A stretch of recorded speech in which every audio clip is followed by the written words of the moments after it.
हाँ जी, good morning and welcome to mock test paper 1 और foundation course paper 3 business mathematics logical reasoning and statistics. ये आपका mock test paper है, नवंबर 22 series का है, जो हमें आज डिस्कस करना है। और बिजनेस मैथमेटिक्स का पेपर मैं आपके साथ डिस्कस करूंगा।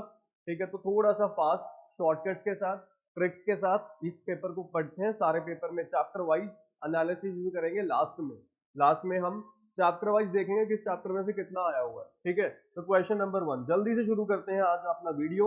अगर वीडियो पसंद आए प्लीज लाइक कर देना वीडियो को यार। क्वेश्चन नंबर 1 में क्या है?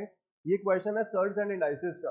थोड़ा सा ना इसमें मैंने आपको बताया था, सबको ना सेम पावर पे ले आओ। सेम पावर पे मतलब जैसे ये √3 है, √3 का मतलब होता है 3 की पावर हाफ। आप थोड़ा सा जल्दी करेंगे, मतलब जल्दी इन द सेंस कि मैं आपको एक एक स्टेप करके नहीं बताऊंगा, थोड़ा माइंड को ज्यादा यूज करेंगे इस वीडियो में। 3 की पावर हाफ, हाफ की पावर 5/2, 3 की पावर 5/4 हो गया। मल्टीप्लाई, अब इस 9 पे आ जाओ। 9 क्या होता है? 3 का स्क्वायर, 3 के स्क्वायर की पावर 7/2, 3 की पावर 7। और जो बाहर 9 पड़ा है वो 3 का स्क्वायर है। डिवाइड बाय नीचे वाला 9 3 का स्क्वायर है, ये वाला 3 के स्क्वायर की पावर 5/2, 3 की पावर 5। और जो ये वाला 3 है इसकी पावर 7/2, 3 की पावर 7/2। जो आगे वाला ये √3 है, √3 पहले हाफ होता है, हाफ की पावर 7/2, 3 की पावर 7/4। सारा सॉल्व हो गया। अब 3 की नेट पावर देखो कितनी है, 3 7 और 2 9, ये 5, ये 9, दोनों को मिला के ये 5। इफेक्टिवली पावर 4 ऊपर आ गई। 9 - 5 कितना होता है? 4। और ये फ्रैक्शनल वाले को अलग सॉल्व कर लो। फ्रैक्शनल कितना है? 5/4 -7/2 -7/4, क्योंकि जो नीचे होती है पावर माइनस हो जाती है। इसकी नेट पावर देखते हैं कितनी आती है। एलसीएम 4 आ गया, ऊपर आएगा 5 - 7 2 14, माइनस आ गया 7। इसको भी साथ में ले लेते हैं, प्लस कर देते हैं, तो प्लस यहाँ पे 16 हो जाएगा। 16 समझ में आ गया ना? एलसीएम 4 होएगा तो उस हिसाब से 16 कितना बना? ये बना 16 और 5 21, 14 7 21, जीरो आ गया। तो 3 की पावर 0 कितना होता है? 1। कौन सा ऑप्शन है? A option. सिर्फ पावर को सॉल्व करना। समझ में आया ना कैसे किया? अगर पावर सेम है, सेम बेस पे है, तो पावर ऐड हो जाती है। वही सिंपल कंसेप्ट यूज करा है। ये क्वेश्चन है सर्ड्स का। सर्ड्स का मैं लास्ट में लिखूंगा चैप्टर वाइज किस में से कितना आया हुआ। ये क्वेश्चन है रेशोज का। जरा पढ़िए क्या है इसमें। रेशोज में क्या है? P/Q 2/3 दिया हुआ है, इसका निकालना है। सिर्फ वैल्यू पुट कर दो। P की जगह पे 2, Q की जगह पे 3। 2 2 4, 4 + 3, 2 × 2 + 3 डिवाइड बाय 2 × 2 -3। आंसर आ गया बस। 4 और 3 7, 4 - 3 1, 7/1। डी ऑप्शन आ गया। बहुत सिंपल है। अगले पे आ जाइए। ये लॉग ए की वैल्यू फाइंड करनी है, ए निकालना है। लॉग में आपको मैंने बताया था पावर पे काम होता है। सपोज एक एग्जांपल लेते हैं, लॉग ए 2 है, इसका आंसर 3 आएगा। कैसे आएगा? 8 चेक होता है 2 की कितनी पावर है। 2 की 3 पावर 8 होती है, तो आंसर आएगा 3। ऐसे कुछ डिस्कस किया था लॉग में। अब ये अगर 1/6 आ रहा है, मतलब ये बेस की पावर है, मतलब a की पावर 1/6 हमारे पास √3 होना चाहिए। a निकालना है, दोनों साइड पावर 6 रेज कर दो। a की पावर 1/6, पावर 6 रेज कर दिया। और यहाँ पे √3 की पावर 6, ये 6 से 6 कट गया, a आ गया। √3 की पावर 6 का मतलब 3 का क्यूब हो गया। 3 का क्यूब कितना होता है? 27। ऑप्शन सी आ गया। ये लॉग का क्वेश्चन है। ठीक है, लॉगरिथम्स का। क्वेश्चन 4 पे आ जाओ। Log A plus log B plus log C क्या होता है? Log A B C discuss किया था प्रॉपर्टी। और log p² / QR multiply q² / PR multiply r² / PQ हो जाएगा ये। अब यहाँ पे क्या क्या कैंसिल हो रहा है देखो, p², p और p² q², q और q² r², r और r कट गया। तो क्या बना? log1। log1 की वैल्यू क्या होती है? 0। कौन सा ऑप्शन आ जाएगा? D option. ये भी क्वेश्चन किसका है? लॉगरिथम्स का। ठीक है जी, अगले पे आइए। अगले में आपको ये भी इंडाइसिस का है, सर्ट्स का। सिर्फ वैल्यू सॉल्व करनी है। 3t - 1, जो -1 होता है उसका मतलब होता है डिनोमिनेटर में पावर 1। जो ये -1 है, -1 का मतलब क्या होता है? डिनोमिनेटर में पावर 1। और डिनोमिनेटर में एक -1/3 ऑलरेडी पड़ा हुआ है। तो ये बन गया 3 divide by base same power add denominator में, तो ये ऐड होके बनेगा 1 - 1/3। तो क्या बन गया? 3 डिवाइडेड बाय t की पावर 2/3। कौन सा ऑप्शन है? A option. बहुत सिंपल। अगले पे आइए। एक बैग में 25 पैसे, 10 पैसे, 5 पैसे के सिक्के हैं। उनका रेशियो 3:1 का है। अब ये वैल्यू है, नंबर नहीं है। वैल्यू का मतलब होता है कि आपके पास जितने भी सिक्के हैं उनका अमाउंट। मैं एग्जांपल देता हूँ। सपोज आपके पास बैग में 10 सिक्के हैं 50 पैसे के, 10 सिक्के 50 पैसे के, क्वांटिटी तो 10 है बट वैल्यू कितनी है 5 रुपए, क्योंकि वो 2 सिक्के 1 रुपए के बराबर होते हैं तो इस हिसाब से वैल्यू दे रखी है। 5 पैसे के सिक्के निकालने कितने होंगे, 5 पैसे वाले, ठीक है, वैल्यू पता लग गई। अब ये हम इसको क्या करेंगे, 3x मान लेते हैं, इसको 2x मान लेते हैं, इसको x मान लेते हैं। ये 25 पैसे वाले, ये 10 पैसे वाले, ये 5 पैसे वाले, जो 25 पैसे वाले हैं उनका कंट्रीब्यूशन कितना होगा, इंटू 1/4, क्योंकि अगर वो 100 सिक्के हैं 25 रुपए कंट्रीब्यूट करेंगे इंटू 1/4, और ये जो 10 पैसे वाले हैं इनका कंट्रीब्यूशन इंटू 1/10 होगा। अगर ये 100, ये सिक्के आपके पास 10 सिक्के पड़े हैं, 10 सिक्के पड़े हैं 10 रुपए, 10 पैसे वाले 1 रुपया बनाएंगे, और जो 5 पैसे वाले सिक्के हैं उनका कंट्रीब्यूशन होगा 1/20, और नेट कंट्रीब्यूशन है कितना, 40। अब जरा सॉल्व कर लेते हैं, कितना एलसीएम आएगा, एलसीएम आ गया 20, ये 5 पे गया, 5 3 जा 15x, ये 2 पे गया, 2 2 जा 4x, ये आ गया x इक्वल टू बन गया 40। सॉल्व करें जरा, 15 और 4 19 और 1 20, 20x डिवाइड बाय 20 बराबर आ गया 40 के, x की वैल्यू आ गई 40, 40 आ गया, मतलब 43 जा एक 120, 42 जा 80, 40 इंटू 1 40, मतलब 120 सिक्के हैं आपके पास 25 पैसे वाले। अब चेक कर लो, अगर 25 पैसे के 120 सिक्के हैं, कंट्रीब्यूशन कितना होएगा, 4 25 पैसे वाले 1 रुपया बनाते हैं, तो आप कैलकुलेटर अपने साथ रखिए, 120, 120 आया, हाँ 120, 120 को डिवाइड करें 4 के साथ, मतलब इनका कंट्रीब्यूशन है 30 रुपए का, ठीक है। उसके बाद आगे अगला इनका कंट्रीब्यूशन कितना आ गया, 30 रुपए का कंट्रीब्यूशन है, प्लस ये आपके पास 10 पैसे वाले जो सेंटर में है, 10 पैसे वाले, ये 80 सिक्के हैं, 10 पैसे वाले 10 सिक्के 1 रुपया बनाते हैं, 80 सिक्के कितने बनाएंगे, 8 रुपए। और उसके बाद 5 पैसे वाले 40 सिक्के हैं, 5 पैसे वाले 20 सिक्के 1 रुपया बनाते हैं, तो 40 सिक्के 2 रुपए बनाएंगे, तो नेट कितनी वैल्यू आ गई, 40 रुपीज। वैल्यू मैच हो रही है, यस परफेक्ट है। आपसे क्या पूछा था, 5 पैसे वाले सिक्के, 5 पैसे वाले सिक्के कितने आए हैं, 40, कौन सा ऑप्शन आएगा, ऑप्शन सी आएगा, it is again from the ratio. ठीक है जी, आगे बढ़ते हैं अगले एक क्वेश्चन पे। इसमें ना ये एक क्वाड्रेटिक इक्वेशन का सवाल है, इक्वेशन चैप्टर से है, मतलब यहां तक आपका रेशियो प्रपोर्शन वाले 6 क्वेश्चंस आपके हो गए। ये ना आपको जो आईसीआई का मटेरियल मिला हुआ है उसमें एक चैप्टर है रेशियो प्रपोर्शन इंडाइसिस लॉगरिथम के नाम से, एक चैप्टर है। तो ये इंडाइसिस, सर्च इंडाइसिस एक ही बात है, ये रेशियोज, ठीक है, मतलब पहले 6 क्वेश्चन उसी चैप्टर के हैं, अगला लॉग है, फिर इंडाइसिस है, फिर रेशियोज है। मैंने ना लास्ट में आपके लिए एक टेबल बनाया है, उस टेबल को जरा हम एक बार देख लें। ये टेबल है, ठीक है, इस टेबल में हम फिल कर लेते हैं। तो रेशियो प्रपोर्शन इंडाइसिस लॉगरिथम, इस चैप्टर से 6 क्वेश्चन है इस पास्ट पेपर में, ये सॉरी एमटीपी में, ठीक है। अब आते हैं अगले चैप्टर पे। अगला चैप्टर जो है, मैंने ये चैप्टर वाइज प्रिंट टाइप कराया हुआ है, तो आप उसी हिसाब से देख लेना। ये आपको ये ऑनलाइन वेबसाइट पे भी मिल जाएगा, रिसेंट एमटीपी है, ठीक है जी। अगले सवाल पे आते हैं। अगला सवाल है ये 7 इक्वेशंस का है, इसमें एक रूट दिया हुआ है रेसिप्रोकल ऑफ द अदर, ये क्लास में डिस्कस किया भाई। जब ऐसा कुछ होता है reciprocal of the other, suppose एक 5 है, दूसरा 1/5 है, कैंसिल होके 1 आ जाएगा, क्या 1 आएगा, प्रोडक्ट। प्रोडक्ट होता क्या, सी बाई ए, अगर सी बाई 1 है इसका मतलब सी और ए बराबर होंगे। अब इस इक्वेशन में ए की वैल्यू कितनी है, 5, बी की वैल्यू कितनी है, 13, सी की वैल्यू कितनी है, वाई, सी और ए बराबर होंगे, मतलब y की वैल्यू क्या बनेगी, 5। इसने y की वैल्यू पूछी हुई है, बहुत सिंपल है, तो y की वैल्यू क्या बन जाएगी, 5, ऑप्शन सी, ठीक है। ये क्वेश्चन भी इक्वेशन से है, लीनियर और क्वाड्रेटिक इक्वेशन चैप्टर है आपके सिलेबस में, जो लीनियर क्वाड्रेटिक वो सबसे डील कर रहा है, वो चैप्टर है। एक्स वाई जेड निकालना है, ऑप्शन से उठा लो। जैसे सपोज 4 to 1 है, 4 to 1, 2 की पावर 4 16, ठीक है, 3 का स्क्वायर 9, 5 की पावर 1 5। चेक करें ये कितना बन रहा है, 16, 5 का 80 होता है, 80 इंटू 9 720 होगा। हाँ बिल्कुल परफेक्ट है, ऑप्शन है, आगे जाने की जरूरत ही नहीं है। क्वेश्चन नंबर 8 हो गया। क्वेश्चन 9 ये भी इक्वेशन से है, इसमें क्या लिखा हुआ है, man wants to cut 3 pieces from a single piece of board of length 91 centimetre. एक बोर्ड की लेंथ है 91 सेंटीमीटर, उसके 3 हिस्सों में कटिंग करनी है। सेकंड लेंथ जो है वो 3 सेंटीमीटर बड़ी होनी चाहिए शॉर्टेस्ट लेंथ से, और थर्ड लेंथ ट्वाइस शॉर्टेस्ट होनी चाहिए possible length of the shortest. इसमें हमें देखना पड़ेगा, देखो 3 पीसेस में कट किया 91 को, 91 के 3 पीस बनाए, एक तो शॉर्टेस्ट हो गया, एक मिडल वाला हो गया, एक हो गया लार्जेस्ट, ये सेकंड लेंथ हो गई। सेकंड लेंथ जो है 3 सेंटीमीटर बड़ी है शॉर्टेस्ट से, मतलब ये शॉर्टेस्ट से 3 सेंटीमीटर बड़ी है, ये शॉर्टेस्ट प्लस 3 हो गया। और थर्ड क्या है, ट्वाइस एज शॉर्टेस्ट है, थर्ड मतलब ये वाली लेंथ, ये शॉर्टेस्ट का डबल है तो 2s हो जाएगा।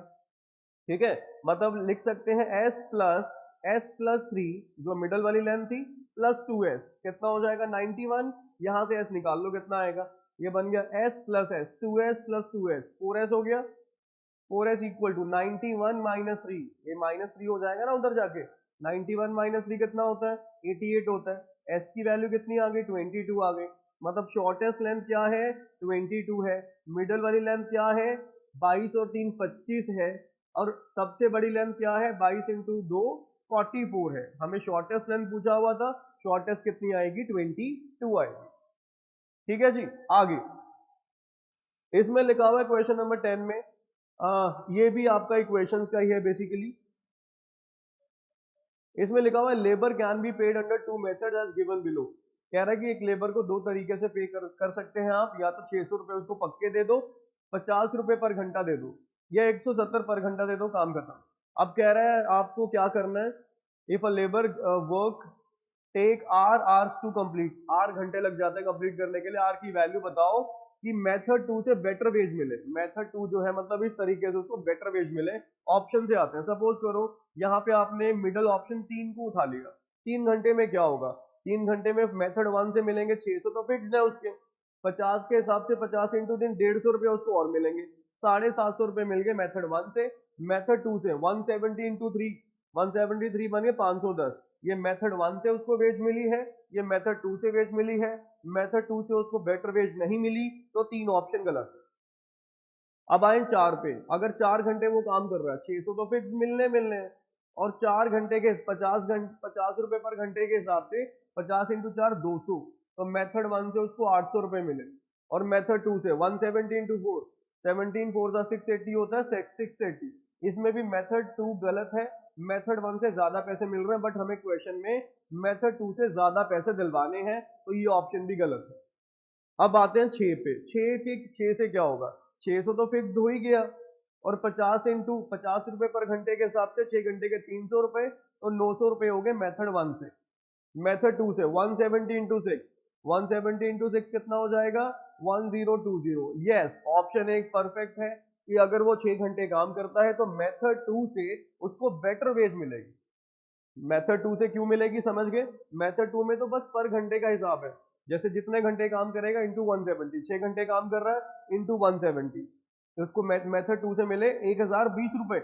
मेथड 1 का हिसाब कुछ और है, मेथड 1 में कह रहा है 600 तो मिलने हैं, और पर घंटा जितना वो काम कर रहा है इंटू 50, अगर 6 घंटे काम कर रहा है 50 इंटू 3 300, और 300 प्लस 600 900 रुपए उसके हो गए। ठीक है जी, तो ऑप्शन ए इसका आंसर है। आगे बढ़ते हैं अगले क्वेश्चन पे, पढ़िए जरा एक बार, इसमें क्या लिखा हुआ, टाइम रिक्वायर्ड टू प्रोड्यूस, ये है लीनियर इनइक्वालिटीज का, लीनियर इनइक्वालिटीज। अब ऊपर क्वेश्चन जरा नोट करें कितने आए हैं, 6 के बाद 7 8 9 10, ये इक्वेशंस के हैं, वहां उस टेबल में हम इसको फिल कर देते हैं। 4 क्वेश्चंस आए हैं आपके इक्वेशन से, लीनियर इक्वेशंस के 4 क्वेश्चन। ठीक है जी, आगे आते हैं। उसके बाद क्वेश्चन नंबर 11, ये है आपका लीनियर इनइक्वालिटीज का, पढ़िए इसमें क्या लिखा हुआ है, time required to produce a unit of product A is 3 and that of product B is 5, total available time 220 घंटे है, और एक्स और वाई नंबर ऑफ यूनिट्स हैं, ये बताओ। अच्छा, अगर एक यूनिट के 3 घंटे हैं प्रोडक्ट ए के, एक्स यूनिट के 3x आओगे, प्लस अगर उसके बी प्रोडक्ट के एक यूनिट के 5 घंटे हैं, वाई यूनिट के कितने हो गए 5y, और टाइम अवेलेबल कितना है 220, मतलब ये लेस देन और इक्वल टू क्या बनेगा 220, मतलब टोटल टाइम अवेलेबल टाइम से कम होना चाहिए या बराबर हो जाएगा, उससे ज्यादा तो हो नहीं सकता। एक बार दोबारा पढ़ लो, कह रहा है कि एक यूनिट का प्रोडक्ट ए बनाने के लिए 3 घंटे लगते हैं, और प्रोडक्ट बी के लिए 5 घंटे लगते हैं, और हमें एक्स यूनिट बनाना है प्रोडक्ट ए, वाई बनाना है प्रोडक्ट बी, एक यूनिट के 3, एक्स यूनिट के 3x, वाई में एक यूनिट के 5, वाई के 5y। अवेलेबल टाइम से या तो कम जल्दी करना पड़ेगा काम, या उसके बराबर, क्योंकि टाइम इतना अवेलेबल है उससे ज्यादा टाइम आप लगा ही नहीं सकते। ठीक है, तो लेस देन और इक्वल टू 220 आ जाएगा।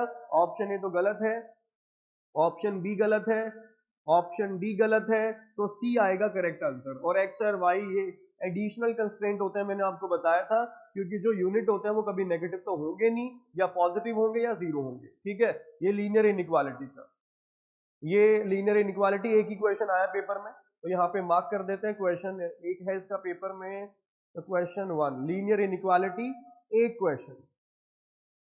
अब आए वापस क्वेश्चन नंबर, हम आते हैं अपने 12 पे। कह रहा है इसमें क्या ऐड करें ताकि 3:4 बन जाए। ये रेशो चैप्टर से दोबारा आ गया, ठीक है, रेशो से। अब 49 68 है, सपोज 3 ऐड कर रहे हो, 3 ऐड करके 51 72 बन जाएगा, 71 सॉरी। क्या ये 3 4 हुआ? नहीं हुआ, गलत है। 5 ऐड करें, 49 प्लस 5 54, 68 प्लस 5 73, ये भी 3 4 नहीं बना, गलत है। 8 ऐड करें, 49 प्लस 8, ये भी नहीं बनेगा। 9 ऐड करें, 49 प्लस 9 कितना होता है? 58, 68 प्लस 9, 68 प्लस 9 कितना हो जाएगा?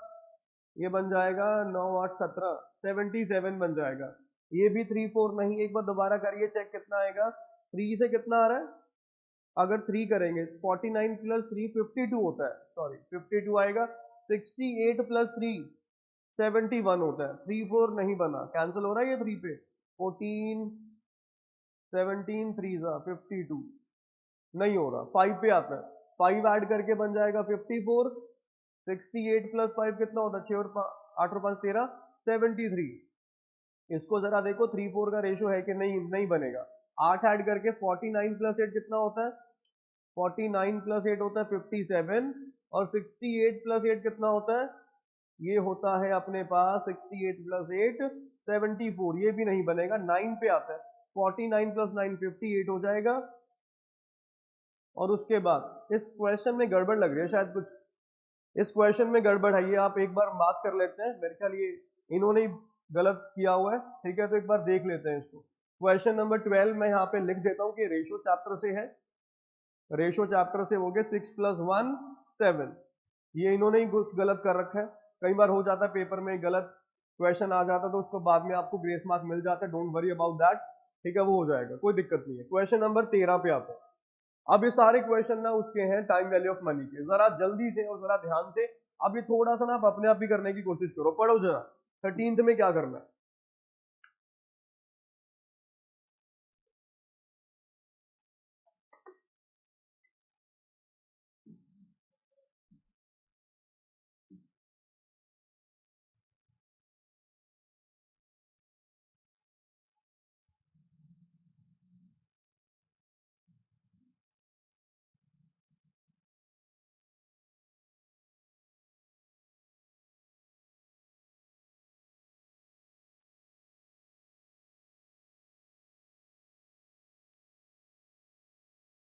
चलिए करते हैं। इसमें आपको फ्यूचर वैल्यू निकालना है एन्युटी का, 1000 का एनुअली पे करा है 7 ईयर्स के लिए, 16% का रेट है, कंपाउंडिंग एनुअली है, ठीक है। अगर कुछ नहीं लिखा हुआ कैसी एन्युटी बनेगी? रेगुलर एन्युटी बनेगी, 0 1 और 7, सिर्फ ये लिखना आपने।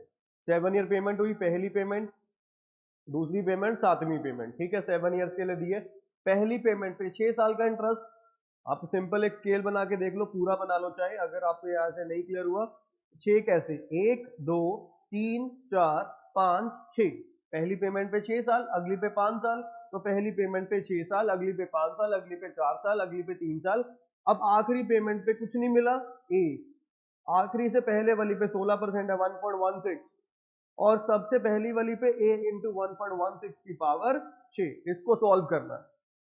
ये जीपी बन गया, जीपी का formula first term a, common ratio 1.16, number of term 7 minus 1 divide bye 1.16 minus 1 कितना होता है? 0.16। इसकी वैल्यू फाइंड करनी है। अब जरा कैलकुलेटर को तेज रखो पास में, 1.16 की पावर 7 दे रखा है, तो आपकी कैलकुलेशन क्या रहेगी? 1000 मल्टीप्लाई 1.16 की पावर 7 दे रखी है, इसमें से माइनस 1 करके रह जाएगा 1.8262। आई होप ये समझ आ गया होगा। माइनस 1 है ना, इसमें से 1 कम करेंगे, डिनोमिनेटर में क्या आएगा? 0.16। करो कैलकुलेट जरा, कैलकुलेटर में 1000 फीड करो, मल्टीप्लाई करो उसको 1.8262 के साथ, 1000 मल्टीप्लाई 1.8262 जो भी आया उसको डिवाइड कर देते हैं 0.16 के साथ। आंसर आया 11413, 11413.75, ऑप्शन ए आएगा। ठीक है, अगले पे आते हैं। ये क्वेश्चन है time value of money. TV का मतलब टाइम वैल्यू है, टीवी नहीं है। ठीक है, आगे आते हैं। इसमें क्या दिया हुआ है हमें? डिस्काउंट रेट है 7%, परपेचुइटी का क्वेश्चन है। एनुअली फॉरएवर का मतलब परपेचुइटी है। 500 रुपए हमें मिल रहे हैं, ग्रोइंग रेट आपका 5% है, मतलब यहाँ ना इफेक्टिव रेट 2% का लगेगा। और परपेचुइटी का मतलब होता है, इसमें आपको क्या निकालना है? Present value. परपेचुइटी का मतलब होता है रेगुलर पेमेंट हो रही है, 1 2 3 4 5। इसमें सीक्वेंस क्या बनेगा? जो पहली पेमेंट हुई है कितने की हुई है? 500 रुपए की, 500, ठीक है, divide by present value. Reverse जाना है 1 साल, कितना आएगा? रिवर्स जाएंगे 2%, 7% का डिस्काउंट है और 2% का ग्रोइंग है, मतलब नेट डिस्काउंट 2% का है। रिवर्स कैलकुलेशन 2% की, प्लस 500 डिवाइड बाय 1.02 का स्क्वायर। रिवर्स कैलकुलेशन है प्रेजेंट के लिए अप टू इंफिनिटी। आ रही है ना बात समझ में? परपेचुइटी अगर आपको नहीं पता तो आपके यूट्यूब चैनल पे लेक्चर्स पड़े हैं, पर वो टाइम वैल्यू ऑफ मनी के रिवीजन लेक्चर्स, उनको लगा के फिर आप एमटीपी पे आइए। वो भी बड़ा लिमिटेड, मतलब एक समराइज्ड वे में करा रखा है परपेचुइटी क्या होता है, परपेचुइटी को कैसे सॉल्व करते हैं, उसमें इनफाइनाइट जीपी क्यों लेते हैं, वो सब डिटेल्ड वहां पे है, आपको मिल जाएगा। ये सिर्फ हम एक एमटीपी का डिस्कशन कर रहे हैं, तो यहाँ पे मैं आपको वो चीज नहीं बता रहा, मैं आपको सिर्फ पेपर अटेम्प्ट करने का तरीका और पेपर का एनालिसिस कर रहा हूँ बस। ठीक है जी, अप टू इन्फिनिटी इसको सॉल्व करना है। इनफाइनाइट जीपी का फॉर्मूला लग जाएगा। क्या फॉर्मूला होता है इनफाइनाइट जीपी का? बताइए। ए बाय 1 माइनस आर। अप्लाई कर दीजिए, कितना आएगा? कर लेते हैं इसको एक बार। ए की वैल्यू कितनी आ जाएगी? अगर इसको यहीं पे कर लेते हैं, चलो। ए की वैल्यू बन गई 500 divide by 1.02 divide by 1 minus common ratio है 1.02, सॉल्व करेंगे आएगा 500 डिवाइड बाय एलसीएम 1.02 से 1.02 कट जाएगा, 0.02 आएगा। ठीक है, तो आप करिए 500 डिवाइड बाय 0.02, कितना आ रहा है? 25,000 आ रहा है। ऑप्शन डी आएगा। 25,000 आ रहा है, कौन सा ऑप्शन आएगा? D option. ठीक है जी, क्लियर हो गया। फर्स्ट टर्म, ये फर्स्ट टर्म है, this is your first term. 1 minus ये कॉमन रेशियो है, कॉमन रेशियो आ गई। कॉमन रेशियो चेक करो ना। और इनफाइनाइट जीपी का फॉर्मूला क्या पढ़ा था? ए बाय 1 माइनस आर। और यहाँ इनफाइनाइट जीपी में आर क्या होता है? लेस देन 1 ही होता है। ठीक है, तो इस चीज का ध्यान रखिएगा। डन, आई होप ये क्लियर है। ये भी आपका question time value of money का है। एक बार अगर कंसेप्ट में कोई दिक्कत है, परपेचुइटी आपको नहीं क्लियर, प्लीज रिवीजन लेक्चर्स आपके यूट्यूब चैनल पर अलग से प्लेलिस्ट बनी हुई है, वहां पे जाके एक बार उसको गौर से देख जरूर लीजिए। ठीक है जी, आगे अगले क्वेश्चन में चलते हैं। ये भी आपका टाइम वैल्यू ऑफ मनी का है, पढ़िए एक बार। राजेश ने डिपॉजिट करे 3,000 at the start of each quarter in his saving account. If account earn 5.75 per annum का इंटरेस्ट कंपाउंडेड क्वार्टरली, उसको कितने मिलेंगे 4 साल के बाद? ठीक है जी, अब डिपॉजिट कब करे उसने? 3,000 at the start of each quarter, मतलब वो एन्युटी की फॉर्म में पे कर रहा है। 0 1 2, उसने 16 पेमेंट्स करी हैं स्टार्ट ऑफ ईच क्वार्टर।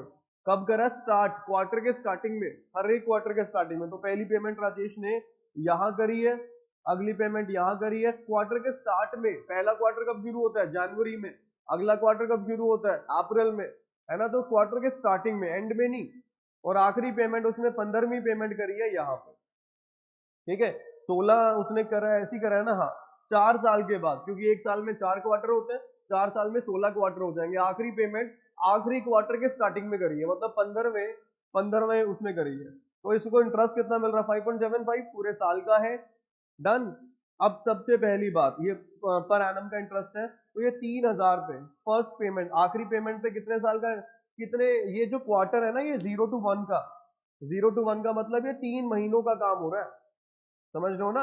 ये 0, ये 1 का मतलब 1 क्वार्टर है, 2 का मतलब ये, क्योंकि 16 में 4 साल कवर करें, 4 साल कवर करें तो आपके कितने होंगे? ये एक जो 0 to 1 है, ये आपका 3 महीने का गैप है। तो एक स्टेप के लिए इंटरेस्ट रेट रहेगा 5.75 डिवाइडेड बाय 4, क्योंकि एक क्वार्टर है, इसका बनेगा 1.4375। मतलब एक स्टेप का 1.4375% का रेट एप्लीकेबल है। कैसे निकाला? 5.75% पूरे साल का था, डिवाइड बाय 4 कर दिया, डिवाइड बाय 4, क्योंकि 0 to 1 का मतलब you are covering a quarter, quarter का मतलब 1/4, 1/4 का मतलब रेट भी कितना हो जाएगा, 1/4 होगा, उसी के हिसाब से आपने करस्पॉन्डिंग अमाउंट चलना है। अब पहली पेमेंट पे 16 स्टेप्स का गैप आएगा, चेक कर लेना आप, 0 to 1, 1 to 2, 2 to 3, 3 to 4, 4 to 5, 16 तक जाना, 16 स्टेप आएंगे पूरे। तो पहली पेमेंट पे 16 स्टेप का गैप है, तो पहली पेमेंट पे मैं यहाँ पे लिख देता हूँ, पहली पेमेंट पे 3000 इंटू एक स्टेप का कितना परसेंट है, और 16 स्टेप का वन, पहले तो इसको लिखते हैं कैसे, 1.014375 ऐसे लिखेंगे इसको, पॉइंटों में लिखना आता है ना। 1% का मतलब अगर आप क्या होगा 1.01, 1.5% का मतलब क्या होगा 1.015, तो इतने परसेंट का मतलब क्या होगा 1.014375, कितनी बार, 16 बार। फिर अगली पेमेंट पे मिलेगा 15 बार, और आखिरी पेमेंट पे भी एक बार मिलेगा, आखिरी पेमेंट पे भी एक बार आपको ये मिलेगा। अब इसको रिवर्स करके लिख देता है, रिवर्स करने का लॉजिक मैंने बताया था कि जीपी का रेशो ग्रेटर देन 1 हो जाएगा, फॉर्मूला लगाना इजी है, क्योंकि देखो 2 4 8 16 है, चाहे 16 8 4 2 है, आंसर तो सेम ही आएगा।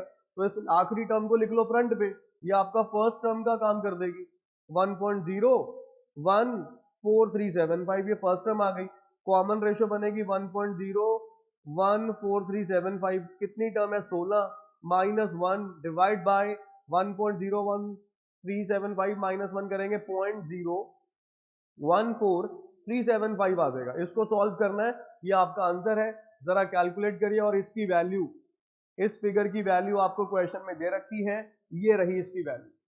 ठीक है, आपको अब सॉल्व करना क्या है, जरा कैलकुलेटर में भरिए 3000, मल्टीप्लाई करो इस फिगर के साथ, ये फिगर क्या है 1.01437, ये जो भी आया आ गया, जो भी आएगा, ठीक है, उसको मल्टीप्लाई करो, ये फिगर की वैल्यू दे रखी है, इसको -1 करा के, क्योंकि इसमें -1 हो रहा है, तो -1 करेंगे तो क्या होएगा 0.25 रह जाएगा, ये 1.25 था ना, 0.25654 रह जाएगा, जो भी आएगा उसको डिवाइड करो इस फिगर के साथ, डिवाइड करना है किसके साथ, 0.01437 के साथ, मेरे पास जो आंसर आ रहा है दैट इज 54,308, ऑप्शन ए आएगा।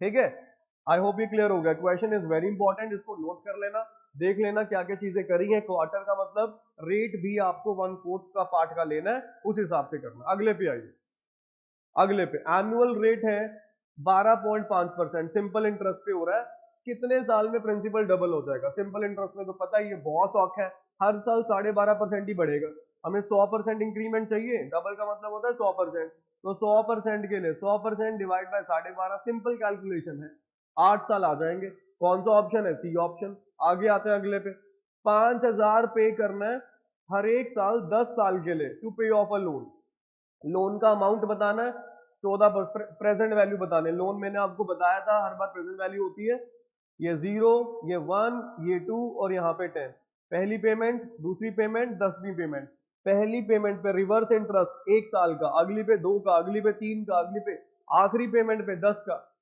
ठीक है, तो पहले आखिरी पेमेंट को लिख लो, आखिरी पेमेंट बनेगी 5000 डिवाइड बाय 14% है तो 1.14 की पावर 10, रिवर्स कैलकुलेशन जा रही है, उससे पहले वाली पे 5000 डिवाइड बाय 1.14 की पावर 9, और सबसे पहले वाली की प्रेजेंट वैल्यू 5000 डिवाइड बाय कितना हो जाएगा 1.14, क्योंकि उसके ऊपर भी रिवर्स इंटरेस्ट 1 साल का, डिवाइड क्यों कर रहे हैं, इसके लॉजिक सारे मैंने रिवीजन लेक्चर्स में कवर करे हुए हैं, प्लीज उनको लगा लीजिए, अगर आपको ये डाउट है कि मैंने डिवाइड क्यों करा, 10 बार क्यों करा, रिवर्स क्यों करा, ये सारे डाउट आपके वहां पे क्लियर हो जाएंगे रिवीजन लेक्चर्स में, वो लगा लीजिए, उसके बाद ही आप एमटीपी की वीडियो लगाइए।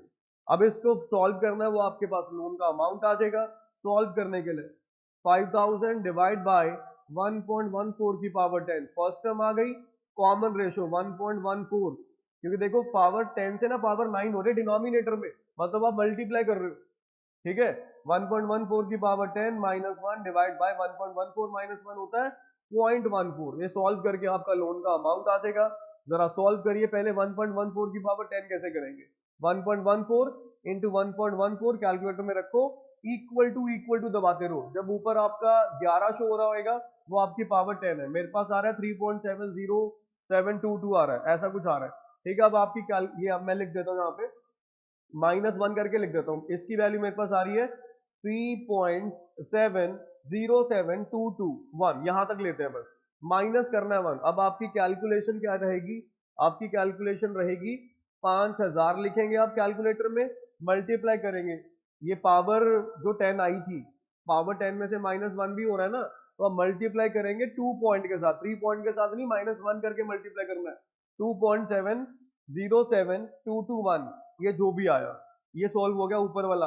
अब डिवाइड करना है, पहले इससे डिवाइड करना है 0.14 के साथ, जो भी आया, फिर डिवाइड करना है इसी फिगर के साथ, क्योंकि डिनोमिनेटर में भी पड़ी है फिगर। डिवाइड करना है आपने 3.707221 के साथ। मेरे पास आंसर आ रहा है 26,080। हाँ, ऑप्शन बी आ रहा है 26,080, ऑप्शन बी। ठीक है जी, अगले पे आते हैं, क्वेश्चन 18 पे। कह रहा है 800 रुपए इन्वेस्ट हो रहे हैं, 800 रुपए इन्वेस्ट हो रहे हैं, at the end of each month interest 6% मिल रहा है, कंपाउंडिंग मंथली हो रही है, फ्यूचर वैल्यू निकालनी है after 10th payment. 10th payment मतलब 10 महीनों के बाद। ये 0, ये 1, ये 2, ये 10, हर महीने का इन्वेस्टमेंट है, और ये 6% पूरे साल का है, तो एक महीने का 6/12, 6% 12 महीनों का है ना, एक महीने का आधा परसेंट होगा, मतलब यह एक स्टेप का मतलब 0.5% है। पहली पेमेंट हो कब रही है, at the end of each month, यहां, यहां और यहां। फ्यूचर वैल्यू निकालना है, यहां पे कैलकुलेशन होगी 10 पे, पहली पेमेंट पे 9 साल, अगली पे 8 साल, आखिरी पे कुछ मिलना नहीं, पहले आखिरी पेमेंट को लिख लो। आखिरी पेमेंट 800 एज इट इज, उससे पहले वाली 800 पे एक साल का, एक साल का आधा परसेंट और मिलेगा, मतलब 100.5%। 100.5% का मतलब होता है 1.005।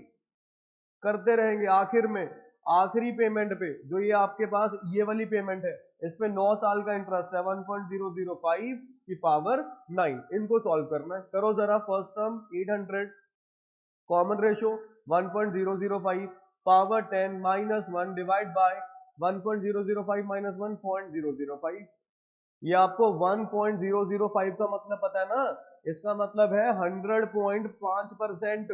नहीं पल्ले पड़े, किसी भी नंबर को 100 से मल्टीप्लाई कर दो, अपने आप परसेंटेज में कन्वर्ट हो जाएगा। ठीक है, अब इसकी कैलकुलेशन करनी है आपने, इसकी पावर 10 आपको यहाँ पे गिवन है साइड में, तो हम कैलकुलेशन में क्या रखेंगे, 800 मल्टीप्लाई, इसकी वैल्यू दे रखी है -1 करके बनेगा 0.0511, जो भी आया डिवाइड कर देंगे हम 0.005 के साथ, आंसर आ रहा है 8176, ऑप्शन डी आएगा।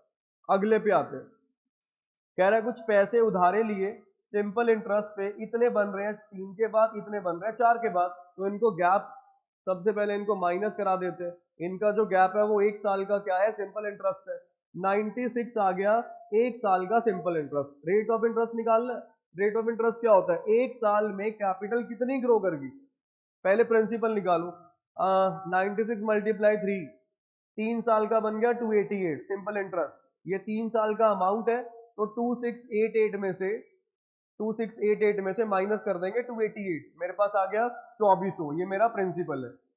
ठीक है, अब एक साल में कितना ग्रो हो रहा है, 96 रुपए, अगले साल भी 96, अगले साल भी 96, तो आप करेंगे 96 2400 का कितना परसेंट है, 0.04, 4% का रेट है, क्योंकि एक साल में कैपिटल कितनी ग्रो हो रही है, 96। अब कैपिटल थी कितनी आपकी 2400, 2400 96 ग्रोथ दे रहा है, कितना परसेंट ग्रोथ दे रहा है, 4% ग्रोथ दे रहा है, that is the rate of interest. अगले पे आइए, रवि ने इन्वेस्टमेंट करी 15,000 की एक स्कीम में, मेच्योरिटी पे अमाउंट था 25,000, और CAGR compounded annual growth rate, ये रेट ऑफ इंटरेस्ट एक ही बात होती है, कंपाउंडेड एनुअल, हर साल कितनी ग्रोथ हो रही है, 8.88% की ग्रोथ हो रही है, मतलब ये कंपाउंडिंग है बस एक तरह से, इसका मतलब सिर्फ ये है कि ये रेट कंपाउंडिंग का है और कुछ नहीं है। कितने साल में, calculate the approximate number of years for which he has invested the amount, कितने साल इसने इन्वेस्ट करा, 15,000 किया था, 25 मिला, कितना परसेंट ग्रो हो रहा है। आप जरा ऑप्शन से आ जाओ, ऑप्शन से कैसे है, सबसे पहले हम 6 ऑप्शन को चेक करते हैं। देखो 6 का लॉजिक है, 6 अगर हमारा सही हो गया तो 6 टिक कर देंगे, 6 में अगर 25,000 से कम आया, मतलब ज्यादा भी कवर करना है, तो बी या डी आएगा, सी कट जाएगा। अगर 6 पे 25 से ज्यादा वैल्यू बन गई, मतलब 6 से कम आंसर है, तो 5.5 हो जाएगा। तो 6 सिलेक्ट करने का लॉजिक मेरा ये है। तो आप कैलकुलेटर में 15,000 को फिल करो, 15,000 में मल्टीप्लाई करना है, ये इसका मतलब होता है 1.0888, इसका मतलब यही बनेगा ना, इतनी ग्रोथ हो रही है। मल्टीप्लाई करेंगे किसके साथ? 1.0888 के साथ। ये एक साल के बाद का अमाउंट है 16,332। कैलकुलेटर को साथ में रखो और थोड़ा प्रोसेसिंग बढ़ाओ अपनी। इंटू 1.0888, ये 2 साल के बाद आ गया, इंटू 1.0888 3 के बाद आ गया, इंटू 1.0888 4 के बाद आ गया, इंटू 1.0888 5 के बाद आ गया, 22,950 ऐसी वैल्यू आ रही है, 25 अभी नहीं बना, इंटू 1.0888 आगी वैल्यू 24,990, 24,990 आ गई। ठीक है, मतलब अप्रोक्स हमारा 25,000 पहुंच गया, अप्रोक्स 25 पहुंच गया। तो इसमें 6 ही टिक होगा, क्योंकि 7 अगर करोगे ना इंटू 1.0888 करोगे, ये वैल्यू 27,000 कुछ हो रही है, हमें 25 करना है, तो अप्रोक्स यही आंसर है। अब 5.5 का जो सी ऑप्शन है, सी ऑप्शन एक बार चेक कर लेते हैं। सी ऑप्शन में क्या 5.5 है ना, 5.5 में क्या करेंगे, एक बार सी ऑप्शन को भी चेक कर लेते हैं, फिर दोनों में से देखेंगे ए सही है या सी सही है। ठीक है, अब ये हमारे पास 5.5 में क्या रहेगा, पहले 15,000 आपने फीड करना है, मल्टीप्लाई 1.0888 जो भी आया, मल्टीप्लाई 1.0888 जो भी आया 2 साल के बाद, इंटू 1.0888 जो भी आया 3 के बाद, मल्टीप्लाई 1.0888 जो भी आया 4 के बाद, इंटू 1.0888 जो भी आया 5 के बाद।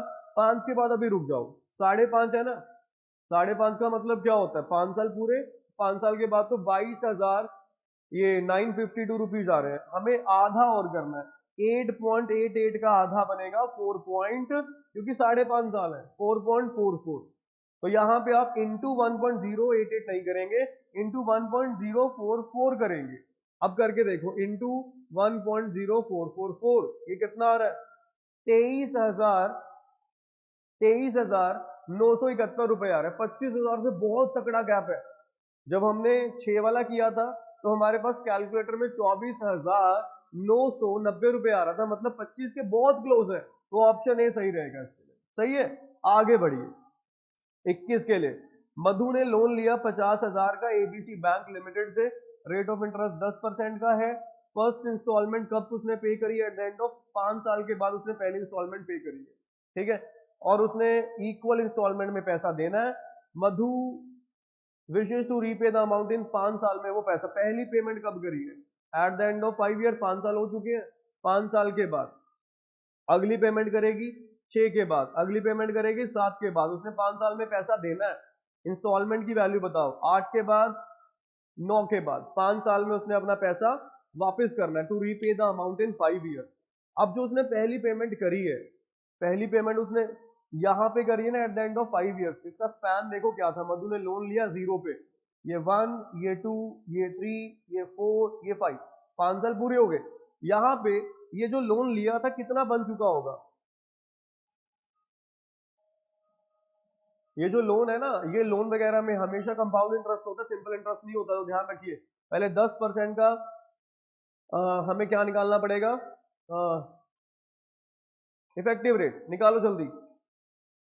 100 प्लस 10%, 10% करके इफेक्टिव रेट मैंने आपको बताया वो कैसे निकलता है, इंटू 1.1, 5 बार ही करना है, माइनस कर देंगे 100, इफेक्टिव रेट आ गया 61 पॉइंट, इसमें इफेक्टिव रेट बनेगा 61.051%। तो जो मधु ने पैसे लिए थे वो 5 साल के बाद कितने बन चुके होंगे, लोन की वैल्यू क्या बन चुकी होगी, 50,000 इंटू 161.051। मधु का लोन बन चुका जब उसने शुरू करा काम 80522।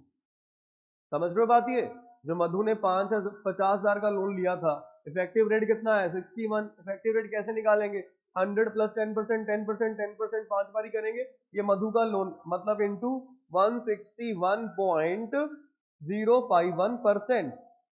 मधु का लोन आएगा 80525.5 का, मतलब मधु के लिए प्रेजेंट वैल्यू 50,000 नहीं है, मधु के लिए प्रेजेंट वैल्यू ये है, उसका लोन इतने का बन चुका। बात समझ में आ गई, 5 साल के बाद, और उसने पहली किस्त कब दी है, 5 साल के बाद, अगली कब दी है यहाँ पे, अगली कब दी है यहाँ पे, अगली कब देनी है यहाँ पे, अगली कब देनी है यहाँ पे, मतलब annuity annuity annuity annuity annuity, और इसको हमें ट्रीट करना है प्रेजेंट वैल्यू। जो मधु 5 साल के बाद पहली इंस्टॉलमेंट दे रही है उस पे कितने साल का रिवर्स इंटरेस्ट है, कुछ भी नहीं लगेगा, ए आ जाएगा। अगली पे ए डिवाइड बाय 10% का मतलब 1.1 आ गया, और जो ये 9वीं यहाँ पे उसने 5वीं इंस्टॉलमेंट दी है, ए बाय 1.1 की पावर 4 आ जाएगा। रिवर्स करके लिख देंगे, ए बाय 1.14 की पावर 4 फ्रंट पे आ जाएगा। कॉमन रेशियो 1.14 है, नंबर ऑफ टर्म 5 है, -1 डिवाइड बाय 0.1, और इसकी वैल्यू क्या रहेगी, सबकी वैल्यू 80525.5, क्योंकि 5 साल के बाद वो 50,000 का लोन इतने का बन चुका है। ठीक है, इसकी कैलकुलेशन करेंगे, आपको अपना आंसर मिल जाएगा। जो भी आएगा वो आप चेक कर लेना। ठीक है जी, करना है मैं आपको बता देता हूँ, 1.1 इंटू 1.1 इंटू 1.1 इंटू 1.1 इंटू 1.1, ये जो भी आया माइनस करना है 1 इसमें से। अब आपकी कैलकुलेशन क्या रहेगी, कैलकुलेशन में आप करोगे 8052.5, ये जो राइट हैंड साइड में पड़ा है, डिनोमिनेटर में जो है मल्टीप्लाई लेके जाओगे, मल्टीप्लाई में करोगे 0.1, जो भी आया फिर इसको मल्टीप्लाई में लेके जाओगे, इसको अभी बाद में सॉल्व करेंगे। इसकी वैल्यू पता ही है, इसकी वैल्यू भी कर ही लेते हैं, इसकी वैल्यू बन जाएगी मल्टीप्लाई में 1.4641, चेक करना 1.14 की पावर है। और ये जो है इसको लेके जाएंगे डिनोमिनेटर में, डिनोमिनेटर में इसकी वैल्यू 5 की वैल्यू आपको पता है, जो इफेक्टिव रेट आया था इसकी वैल्यू थी 1.61051, तो डिवाइड बाय करेंगे, डिवाइड बाय 0.6151, मेरे पास आंसर आया 19167। 19, कुछ कैलकुलेशन में गड़बड़ करी है शायद, कैलकुलेशन चेक कर लेना बस, मतलब प्रोसेस इसका यही है। ठीक है, ऑप्शन आपका आसपास ही आएगा, आई थिंक थोड़ी हमने कैलकुलेशन में गड़बड़ कर दी, वो आप देख लेना। आ रही है बात समझ में। अगले पे आते हैं 22 पे। राजेश ने 20,000 इन्वेस्ट करे per year in stock index fund, उसको 9% का रिटर्न मिल रहा है for the next 10 years, what would be the closest value cumulated investment of last. हाँ ये करो, चलो अपने आप ट्राई। हाँ जी, आई होप ये क्वेश्चन आपने पढ़ लिया होगा। चलो शुरू करते हैं क्वेश्चन को। राजेश ने 20,000 इन्वेस्ट करे इंडेक्स फंड में सॉरी, और 9% का रेट उसको मिल रहा है 10 साल तक। ठीक है, एक्यूमुलेटेड इन्वेस्टमेंट चाहिए upon the payment of the last investment. चलिए करते हैं ट्राई, मतलब फ्यूचर वैल्यू निकालना, 0 1 और यहाँ पे 10, पेमेंट कितने की कर रहा है वो, 20,000 हर साल कर रहा है, 20,000 20,000 लास्ट में पेमेंट हुई, फ्यूचर वैल्यू यहाँ पे निकलेगी, आखिरी पेमेंट पे कुछ नहीं मिलना। ये कौन सी एन्युटी है, रेगुलर एन्युटी है, ऑर्डिनरी एन्युटी है, आखिरी पे कुछ नहीं मिलना, और उससे पहले वाली पे 1 साल, उससे पहले वाली पे 2 साल, आखिरी पे 9 साल का मिलेगा, ध्यान रखिए। ठीक है, तो लिखेंगे क्या, आखिरी इंस्टॉलमेंट पे कुछ नहीं मिला, उससे पहले वाली पे 1 साल का इंटरेस्ट 1.09, और सबसे आखिरी मतलब 20वीं इंस्टॉलमेंट पे, सॉरी 10वीं इंस्टॉलमेंट पे 1.09 की पावर 9 हो जाएगा। ये फर्स्ट इंस्टॉलमेंट, सेकंड इंस्टॉलमेंट, ये 10th है। ठीक है, तो 10th पे कितने साल का इंटरेस्ट मिलेगा, 9 ईयर्स का।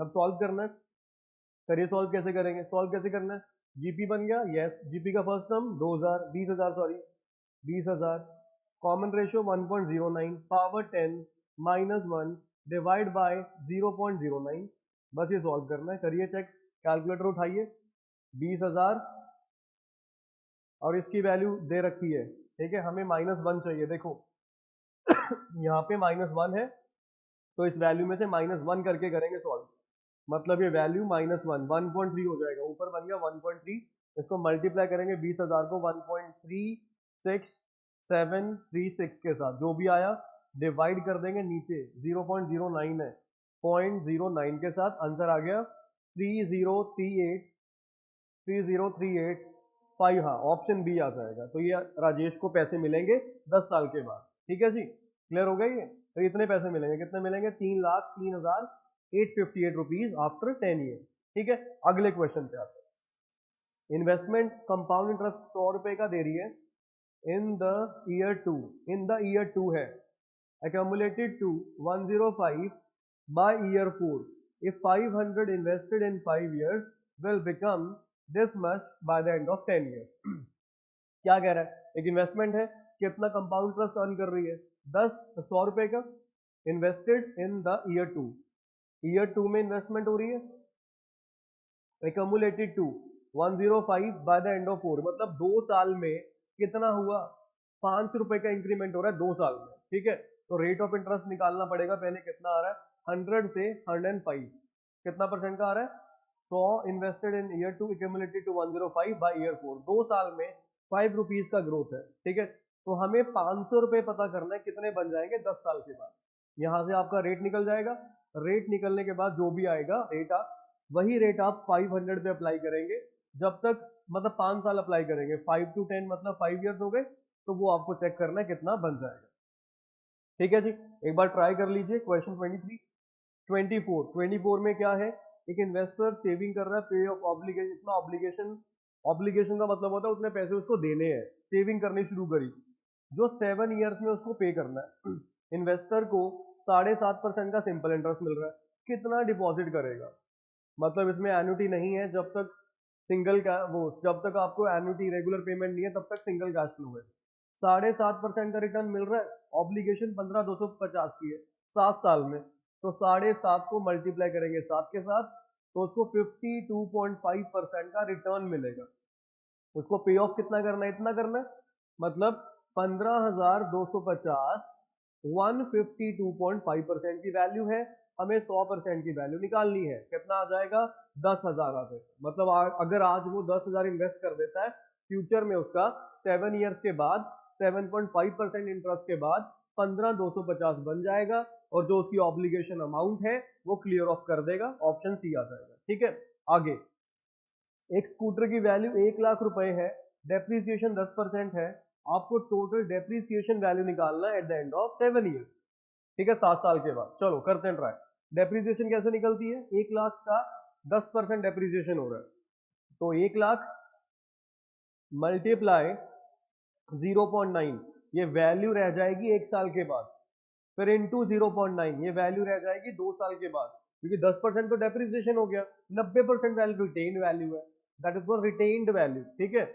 ये 2 साल के बाद इंटू 0.9, 3 के बाद, 0.9 का मतलब होता है 90%, तो 0.9 को करेंगे 7 time, 1 lakh into 0.9, 90,000, that is the value after 1 year, मतलब 10,000 डेप्रिशिएट हो गए, into 0.9, 81,000 value after 2 years, into 0.9 value after 3 years, into 0.9 value after 4 years, into 0.9 value after 5 years, into 0.9 value after 6 years, into 0.9 value after 7 years। तो मेरे पास जो answer आ रहा है that is 47829.7, कौन सा ऑप्शन है, ऑप्शन ए है, ठीक है जी।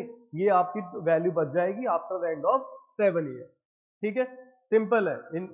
आपको क्या करना है, 1 लाख मल्टीप्लाई बाय 0.9 की पावर 7, ये सॉल्व करना है, आपका आंसर आ जाएगा 47,829.7, that is the value after 7 years, 10 साल के बाद। 90% बचा, 10% डेप्रीशिएट हो रहा है, अगर इसमें डेप्रीसिएशन वैल्यू पूछेगा, मतलब कितना डेप्रीशिएट हो गया, 1 लाख में से ये माइनस कर देंगे, दैट इज द वैल्यू जो डेप्रीशिएट होगी, ये रिटेन्ड वैल्यू है, बाकी 1 लाख में से जो गैप है that is depreciation value. Question 26 कह रहा है effective rate of interest does not depend upon, that does not depend on amount of the principal. कैसे, अब सपोज करो 10% का रेट है 3 साल के लिए, कितना इफेक्टिव रेट आएगा, मैंने निकालना सिखाया था आपको, 100 प्लस 10% प्लस 10% प्लस 10%, कितना आ गया 133.1 आ गया, माइनस 100, तो इफेक्टिव रेट आपका बन गया 33.1% आ गया। अब चाहे आपकी कैपिटल 1 लाख है, चाहे आपकी कैपिटल 1 करोड़ है, इंक्रीमेंट कितना होगा 33.1% का ही होगा। तो अमाउंट ऑफ प्रिंसिपल पे डिपेंड नहीं करता effective rate, effective rate depend करता है रेट ऑफ इंटरेस्ट पे और टाइम पे। अमाउंट ऑफ इंटरेस्ट मतलब rate of interest and number of conversion period मतलब टाइम, दोनों पे डिपेंड करेगा, अमाउंट ऑफ प्रिंसिपल पे डिपेंड नहीं करेगा। चाहे आपकी कैपिटल 100 रुपए है, 100 के बन जाएंगे 133.1, कैपिटल 1000 रुपए है, 1000 के बन जाएंगे 133.1, 113 1331.1, ये 1000 के बन जाएंगे, मतलब इंक्रीमेंट 33.1% का ही होएगा, चाहे कैपिटल आपकी कुछ भी है, तो अमाउंट ऑफ प्रिंसिपल पे ये डिपेंड नहीं करता, ठीक है जी। तो ये सारे question time value of money के थे। अब गिल ने कितने क्वेश्चन बने हैं ये 13 से शुरू होना है, 13 14 15, 3 4 5 6 7 8 9 10 11 12 13 और 14, 14 क्वेश्चन हैं आपके टाइम वैल्यू ऑफ मनी के। तो यहां मैं टेबल में फिल कर देता हूं। टाइम वैल्यू ऑफ मनी के आपके कितने क्वेश्चन है? 14। ये रहा time value of money chapter number 10। Question कितने आए थे इसमें से? 14। Most important chapter. ठीक है, आगे बढ़ते हैं। नेक्स्ट क्वेश्चन 26 तक हो गया। 27 ये आ गया परमुटेशन कॉम्बिनेशन का। इसमें क्या लिखा हुआ है? 12 पॉइंट है, 12 में से 7 पॉइंट आपके कोलिनियर है। लिखा हुआ है 7 points are on the same straight line, मतलब दे आर कोलिनियर। तो क्या क्या निकालना है? ट्राइंगल निकालना है। ट्राइंगल क्या करेंगे? 12C3 जो कोलिनियर 7 एक लाइन पे है, वो पेयर आप माइनस कर दो, क्योंकि वो पेयर क्या बनाते हैं? स्ट्रेट लाइन ट्राइंगल तो बताते नहीं। सॉल्व करके आंसर आएगा। 12 11 10 3 2 1 कितना होता है? 6 7 6 5 3 2 1 कितना होता है? 6 6 से 6 कैंसिल, ये 2 पे कैंसिल, ये बन गया 2 2 0 220 माइनस 35। आंसर आ जाएगा आपके पास 175, ऑप्शन बी। ट्रायंगल का याद है? इसमें स्ट्रेट लाइन का कंसेप्ट भी था।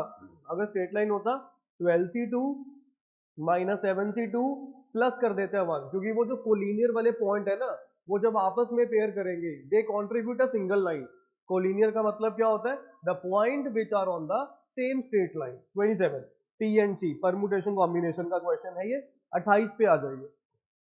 28 में कह रहा है 5 बल्ब है, जिसमें 3 डिफेक्टिव हैं, 2 नॉन डिफेक्टिव है।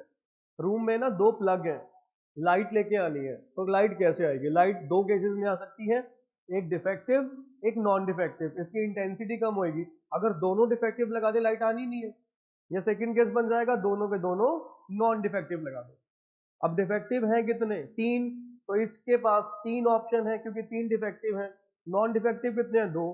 3 इंटू 2 6 केस तो ये बन गए, क्योंकि एक पे डिफेक्टिव आएगा, एक प्लग पे नॉन डिफेक्टिव आएगा। डिफेक्टिव 3 है, 3 में से कोई सा एक फिट कर दो, 3 ऑप्शन आ गए 3।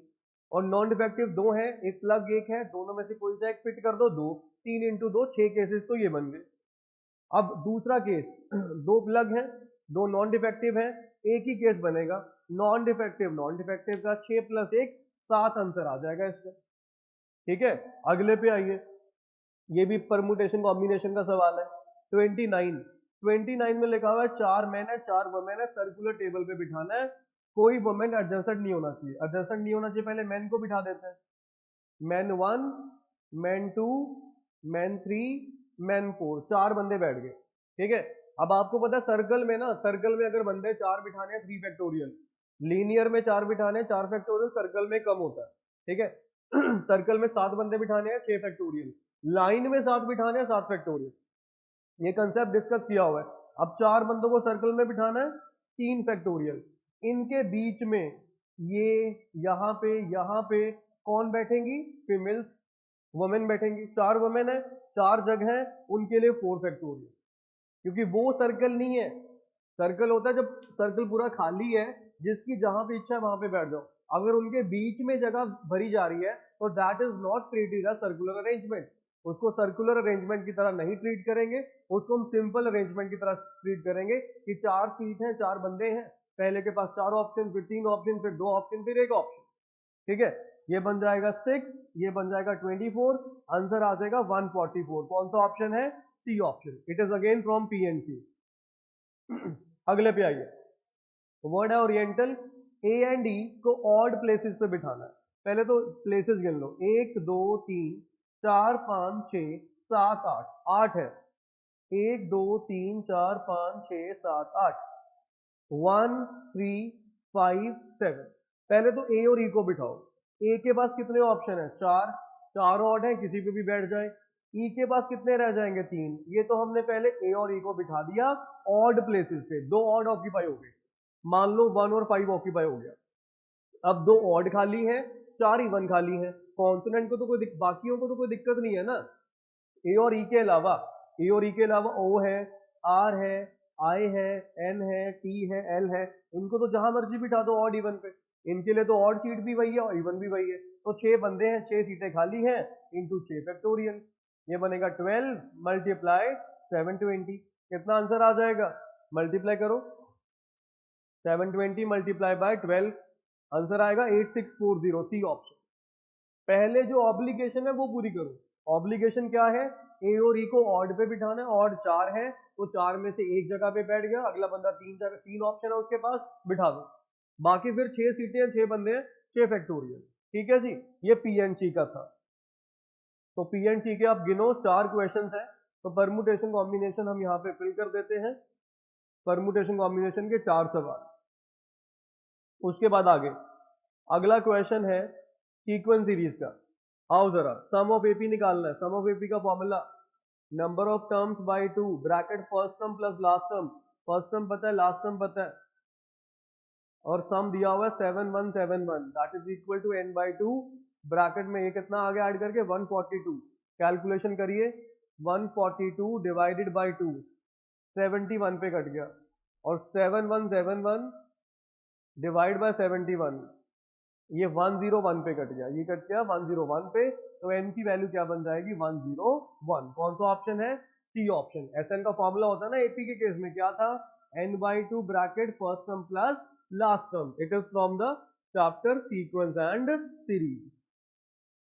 अगले पे आइए, ज्योमेट्रिक प्रोग्रेशन है जीपी, सेकंड टर्म पता है, सिक्स टर्म पता है, 11वीं निकालनी है, सेकंड से सिक्स। सेकंड टर्म क्या होती है, AR value 12, six AR 5 value 192, इनको डिवाइड कर दो जरा, AR 5 डिवाइड बाय AR कितना आ जाएगा, 192 डिवाइड बाय 12 आ जाएगा, ए से कैंसिल, तो R की पावर 4, ये 5 और 1 है ना, 4 रह जाएंगे। अब 192 को डिवाइड करो जरा 12 के साथ, कितना आ रहा है, ये 16 आ गया, तो R की वैल्यू कितनी आ जाएगी, 2 आ जाएगी, रेशो आपकी 2 आ गई।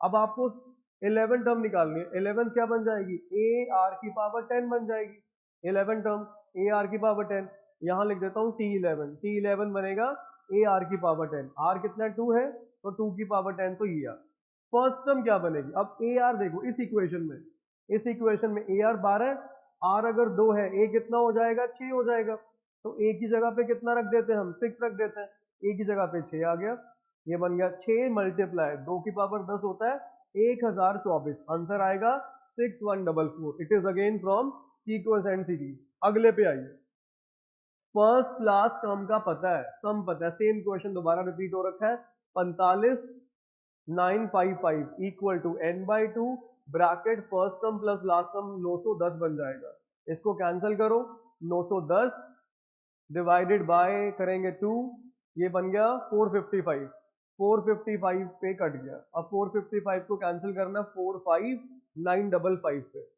डिवाइडेड बाय 455 कितना आ गया, 101 आ गया। बिल्कुल सेम क्वेश्चन है जो अभी ऊपर आया, question option C, sequence and series. अगले पे आइए, sum of first 8 terms, sum of first 8 मतलब S eight is equal to 5 times किसका, पहली 4 का, ये प्योर फॉर्मूला बेस्ड है। एसेट क्या होगा, एसेट बनेगा ए आर की power 8 minus 1 divide by R minus 1 is equal to 5। S4 क्या बनेगा, आर की power 4 minus 1 divide by R minus 1, A के साथ ए कैंसिल, आर माइनस 1 से R minus 1 cancel, R 8 minus 1 को R 4 minus 1 into R 4 plus 1 लिख सकते हैं, A plus B into A minus B क्या होता है, A square minus B square, ये आपस में कैंसिल, तो आर 4 की वैल्यू आ गई 4, आर की वैल्यू आ जाएगी अंडर रूट 2, रेशो निकालना था अंडर रूट 2 आएगा, क्योंकि 4 2 का स्क्वायर होता है, अगर 2 का स्क्वायर है तो रूट 2 की पावर 4 होएगा, सिंपल है। चलिए जी, SN, ये ट्रिक याद है, SN अगर AP के केस में दिया हो AN स्क्वायर, तो इसका डबल कॉमन डिफरेंस होता है, तो कॉमन डिफरेंस की वैल्यू 6 आ गई, वैसे गिवन है, ठीक है। देन इट्स यहाँ ना फर्स्ट मिसिंग है, आपको फर्स्ट टर्म निकालना है, फर्स्ट टर्म तो पता ही है, S1 ही T1 होता है, इसमें 1 डाल दो, 3 इंटू 1 का square 3, 3 minus 1 2, option B. First term निकालनी थी, आपको पता है ना S1 ही T1 होता है, अगर आपको T2 निकालना है, S2 माइनस S1 करते थे, आपको T10 निकालना है, S10 माइनस S9 करते थे, ठीक है जी। It is also from sequence and series, ये भी सीक्वेंस एंड सीरीज का है, ये सीक्वेंस सीरीज चैप्टर हो गया। इसके आए हैं 4 क्वेश्चन आपके मॉक टेस्ट में। इसमें टेबल में फिल कर देते हैं सीक्वेंस सीरीज 4 क्वेश्चन। आगे अगला चैप्टर इन्होंने शुरू किया हुआ है सेट। दो सेट है, m एलिमेंट है n एलिमेंट है, पहले में दूसरे से 56 ज्यादा सबसेट है। ऑप्शन पे आते हैं 6 और 3 पे। सबसेट का फॉर्मूला क्या था, 2 की पावर n। अगर पहले में 6 एलिमेंट है सबसेट बनेंगे 2 की पावर 6, दूसरे में 3 है सबसेट बनेंगे 2 की पावर 3। ये चेक करें 64 माइनस 9, 64 माइनस 8 सॉरी 2 की पावर 3 8 होता है, कितना आ गया 56। 56 ज्यादा है, पहले के पास 64 सब्जेक्ट है, दूसरे के पास 8 है, पहले के पास दूसरे से 56 सबसेट ज्यादा है। मैच हो रहा है, यस ऑप्शन ए करेक्ट है। It is from the chapter set relation and function. आगे ये इनवर्स है। इनवर्स में आपको पता है क्या करते हैं, ये आपका नॉर्मल फंक्शन है, ये इनवर्स फंक्शन है। अब सपोज करो कुछ भी पुट कर लेते हैं, लेट से हमने 2 पुट कर दिया, 2 पुट करके क्या देगा f2, f2 equal to 1 by 1 minus 2, -1 आ गया। मतलब फंक्शन में 2 डाल के -1 आ रहा है, 2 डाल के -1 आ रहा है। इनवर्स में -1 डाल के 2 आना चाहिए, इनवर्स में -1 डाल के 2 आना चाहिए। लेट्स सी किस ऑप्शन में -1 डाल के 2 आ रहा है। एफ इनवर्स का मतलब है इनपुट आउटपुट बन जाएगी, आउटपुट इनपुट बन जाएगी। पहले बी ऑप्शन पे आते हैं, बी ऑप्शन इसमें -1 डालो, -1 डिवाइड बाय -1, ये बन गया -2 बाय -1, 2 आ रहा है, यस। अभी पक्का नहीं है, क्या पता किसी और में भी आ जाए। इसमें p की जगह पे -1 बाय -1, ये तो गलत है, ये तो ऑप्शन ही पॉसिबल नहीं है। ये बनेगा 1 बाय -1, ये भी गलत है। फर्स्ट पे आ जाए, 1 माइनस ऑफ -1, ये भी 2 आ रहा है, मतलब आंसर या ए या बी में से कोई एक है। तो अब वैल्यू चेंज करके देख लेते हैं, 3 पुट करके देखते हैं। फंक्शन में 2 डाला, फंक्शन में 3 डाला, 3 डाल के आएगा 1 बाय 1 माइनस 3, -1/2 आ गया। तो नॉर्मल में मतलब इनवर्स में -हाफ डाल के 3 आना चाहिए। अब जरा बी ऑप्शन पे आओ, -हाफ डालो, बी ऑप्शन में -हाफ -1 डिवाइड बाय -हाफ, ये बिल्कुल मैच हो रहा है। चेक करो ये 3 आएगा, परफेक्ट है, ऑप्शन बी करेक्ट है। फर्स्ट पे चेक करो, 1 माइनस ऑफ -हाफ, ये तो 3/2 आ रहा है। और ये बात समझ में, इनवर्स का कंसेप्ट क्या था, डोमेन बन जाएगी रेंज और रेंज बन जाएगी डोमेन, ये आपस में चेंज हो जाती है आपस में, डोमेन रेंज, रेंज डोमेन, ठीक है। अगले को पढ़िए, फंक्शन है एफ डैश, एफ डैश का मतलब होता है डिफरेंशिएशन। ये किस फंक्शन का डिफरेंशिएशन ये बनेगा, चेक कर लेते हैं ऑप्शन से। पहले को डिफरेंशिएट करो, 12, ये पता ना x की पावर n का डिफरेंशिएशन का फॉर्मूला क्या था, nx n-1। पहले को करो, बनेगा 12x² माइनस 4x, डिफरेंशिएशन तो मैच हो गया। इसको डिफरेंशिएट करो, 12x³ आएगा, x की पावर 4 का बनता है 4x³ है ना, ये तो मैच नहीं हो रहा, गलत है। इसको करो, ये बनेगा 12x² माइनस 4x, ये भी मैच हो गया, कांस्टेंट का 0 होता है। इसको सॉल्व करेंगे, 6 3 18x² आ रहा है, नहीं ये भी गलत है, या तो ए है या डी है। अब एक कंडीशन और दे रखी है ये, मतलब फंक्शन में अगर -3 रखें 17 आना चाहिए। अब ए और डी दोनों में चेक करो, -3 रख के 17 किस में आ रहा है, ए में चेक करते हैं, 4 इंटू -3 का क्यूब -2 इंटू -3 का स्क्वायर प्लस 143, ये बन गया -27 इंटू 4, ये बन गया -108, माइनस ये 9 2 18 प्लस बनेगा 143। अब चेक करो, 143 माइनस 18 जो भी आया, माइनस करेंगे 108 जो भी आया, 17 आ रहा है, 17 मैच हो रहा है, यस ऑप्शन। ये चैप्टर है डिफरेंशिएशन एंड इंटीग्रेशन से, ठीक है। पहले ऊपर हम नोट कर ले सेट में से कितने क्वेश्चन आए थे, सेट में से सिर्फ 2 क्वेश्चन है। मैं यहाँ पे फिल कर देता हूँ, chapter set relation function, question 2 है। उसके बाद आगे, अब ये चैप्टर डिफरेंशिएशन इंटीग्रेशन का पहला सवाल 38 समझ आ गया। अब आते हैं अगले, इसमें डिफरेंशिएशन से ऑप्शन दे रखे थे, डिफरेंशिएट किया, मैच किया, और फंक्शन में -3 रख के 17 आना चाहिए। देख लो ऐसा किस सिचुएशन में हो रहा है, ठीक है। अब आते हैं आगे, क्वेश्चन नंबर 39 में इंटीग्रेशन का सवाल है ये। इस पे लगेगा प्रोडक्ट रूल। प्रोडक्ट रूल क्या था, फर्स्ट सेकंड डिसाइड करना है। इसमें पहले इसको मान लेते हैं हम फर्स्ट फंक्शन, इसको मान लेते हैं सेकंड फंक्शन। क्या रूल था, first as it is, second का इंटीग्रेशन माइनस पहले का डिफरेंशिएशन 1, सेकेंड का इंटीग्रेशन करके दोबारा एक बार आपने करना है इंटीग्रेशन। ये बन गया x e की पावर x माइनस e की पावर x। अब इसमें upper limit minus lower limit करेंगे, डेफिनेट इंटीग्रेशन है। पहले x की जगह पे 1 इंटू ई की पावर 1 माइनस ई की पावर 1, फिर माइनस लोअर लिमिट 0 इंटू ई की पावर 0 माइनस ई की पावर 0। ये e माइनस ई तो 0 ही बन गया, ये बन गया minus of minus 1। Final answer क्या बनेगा 1। प्रोडक्ट रूल याद है, प्रोडक्ट रूल क्या था, f1 into f2 dx। Product rule क्या था, पहले first curve as it is, second का इंटीग्रेशन माइनस पहले का डिफरेंशिएशन, दूसरे का इंटीग्रेशन, मिक्स करके दोबारा इंटीग्रेशन। ये था हमारे पास product rule in case of integration. इसमें सिर्फ दो ही सवाल आए हैं, 38 और 39। तो क्वेश्चन दो क्वेश्चन हैं इसमें से, नंबर ऑफ क्वेश्चन 2। अब दो चैप्टर रहते हैं, एक तो प्रोबेबिलिटी रह गया भाई, वो डिस्ट्रीब्यूशन भी उसी में कवर होता है। अब आते हैं प्रोबेबिलिटी पे, चलो जी पढ़ो। 40th प्रोबेबिलिटी, इसमें से भी 10 क्वेश्चंस हैं। सैंपल स्पेस दिया हुआ है, 3 मेंबर हैं। पहले की परसेंटेज 1/4, दूसरे की परसेंटेज 1/3, तीसरे की पूछी हुई है, सॉरी तीसरे की 1/3 है, दूसरे की पूछी हुई है। अब तीनों का मिला के 100% होना चाहिए, तो 100% में से 1 माइनस 1/4 प्लस 1/3 कर दो। इन दोनों को मिला के कितना बना, 1/4 प्लस 1/3 कितना बन गया, एलसीएम 12, ये आ गया 3 प्लस 4 7/12 आ गया। 7/12 तो किसका परसेंटेज है, पहले का और आखिरी का। सेकंड का क्या करेंगे, 1 में से माइनस करा दो, क्योंकि तीनों को मिला के 100% कवर होना चाहिए। तो 1 माइनस 7/12 आंसर आ जाएगा 5/12। कौन सा ऑप्शन है, ए ऑप्शन है। आगे बढ़े। 41, ए 60% केसेस में सच बोलता है, बी 90% में। क्या परसेंटेज है कि वो दोनों कॉन्ट्राडिक्ट करेंगे सेम फैक्ट को बताते हुए।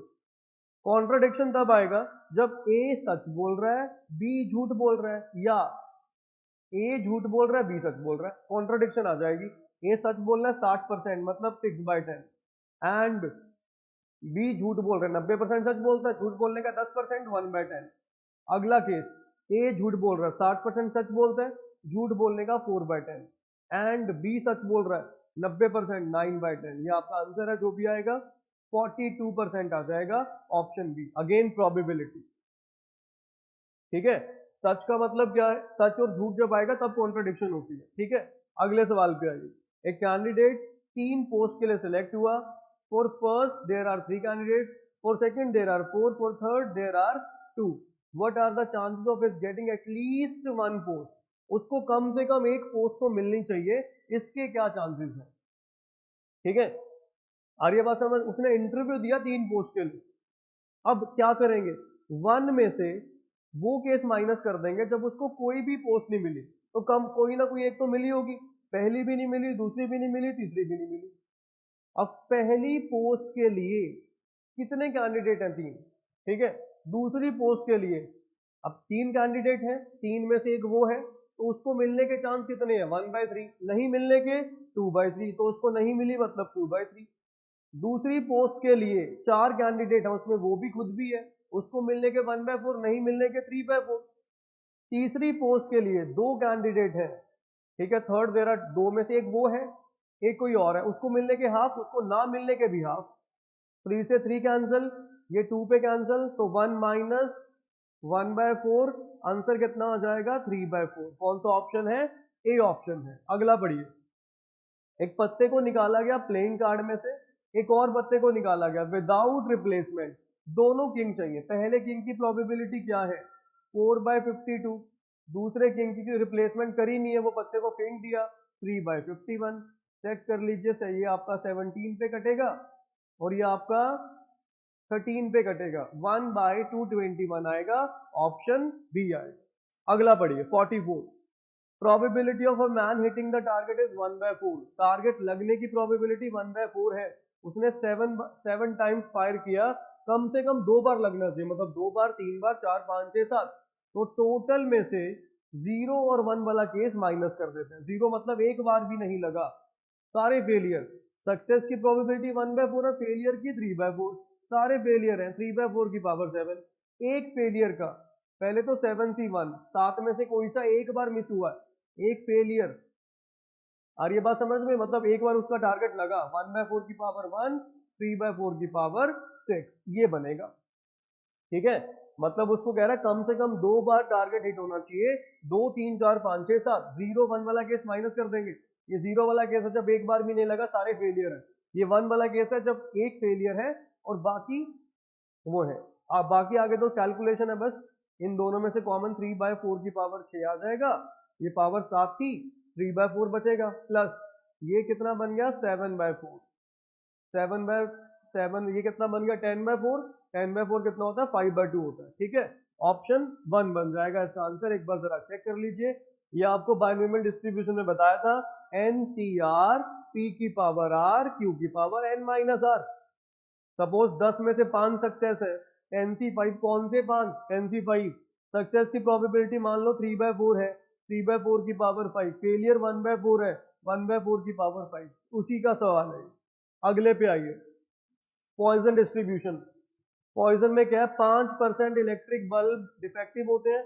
पॉइजन का यूज करो कि 100 में से 5 बल्ब डिफेक्टिव है, 5 सक्सेस की प्रोबेबिलिटी चाहिए यूजिंग पॉइजन। क्या करेंगे अब इसमें, क्लियर है यहाँ तक? ई की पावर माइनस लैम्डा, लैम्डा की power R divide by R factorial. पहले तो मीन बताइए कितने बल्ब है 100, परसेंटेज ऑफ डिफेक्टिव 5% है तो 5/100 n इंटू पी, मीन क्या होता है n इंटू पी, लैम्डा की वैल्यू 5 आ गई तो ई की पावर -5, 5 की पावर 5 डिवाइडेड बाय 5 फैक्टोरियल, ये सॉल्व करना है। और इसकी वैल्यू आपको दे रखी है 0.007 दे रखी है, सॉल्व करो 0.007 मल्टीप्लाई 5 की पावर 5 होता है 3125, जो भी आया डिवाइड करो 5 फैक्टोरियल 120 होता है, 120 के साथ 0.1823, ऑप्शन ए आएगा। ठीक है, ये सारा मैंने डिस्कस किया हुआ है, यूट्यूब पे लेक्चर पड़े हैं, रिवीजन लेक्चर। जिनको कुछ भी डाउट होगा प्लीज वहां से रेफरेंस ले लेना, आपको सारा समझ में आ जाएगा क्या डिस्कस हो रहा है। नॉन लीप ईयर 365 डेज, हमें 53 संडेज ट्यूसडेज थर्सडेज बताने हैं। अब 364 डेज के 364 डेज के 52 वीक्स बनते हैं पूरे। आप चेक करो 52 को 7 से मल्टीप्लाई करो 364 बनेगा। अब मान लो 52nd वीक संडे पे खत्म हुआ, अगला दिन क्या होगा मंडे, उस पर्टिकुलर साल में 53 मंडे हो गए। ठीक है, अगर वो मंडे पे खत्म हुआ ट्यूसडे हो जाएगा अगला दिन, तो 53rd संडे भी हो सकते हैं, मंडे भी हो सकते हैं, Tuesday, Wednesday, Thursday, Friday, Saturday, कुछ भी हो सकता है। हमें क्या चाहिए, संडे, ट्यूसडे, थर्सडे, तो 3 हमारी के फेवर में है आउट ऑफ 7, 3/7 ऑप्शन। अब 53 थर्सडे कब होंगे, जो 52nd वीक वेडनेसडे पे खत्म हुआ, अगला दिन क्या हो गया थर्सडे, उस पर्टिकुलर ईयर में 53 क्या हो जाएंगे, थर्सडेज हो जाएंगे।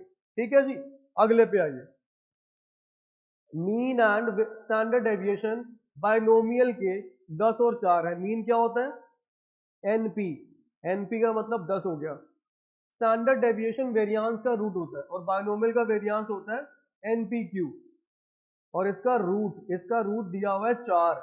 ये देखना है वैलिड है कि नहीं है, देख लेते हैं, चेक कर लेते हैं है कि नहीं है।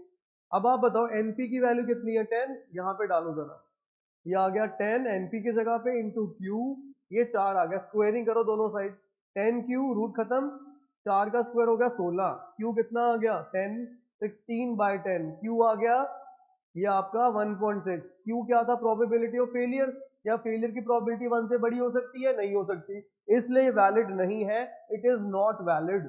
अगले पे आइए, पॉइजन में 1 का फॉर्मूला ई की पावर माइनस लैम्डा, लैम्डा की पावर 1/1 फैक्टोरियल 2 के बराबर है, ई की पावर माइनस लैम्डा, लैम्डा का स्क्वायर बाय 2 फैक्टोरियल। मीन निकालना है, मीन होता है लैम्डा, इससे ये कैंसिल, ये बन गया आपके पास λ/1 equal to lambda square by 2, lambda से लैम्डा कैंसिल, लैम्डा की वैल्यू आ जाएगी 2।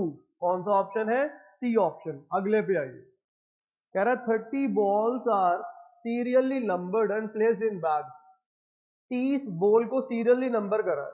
अब आपको पहली बॉल निकालनी है जो 3 का मल्टीपल हो या 5 का।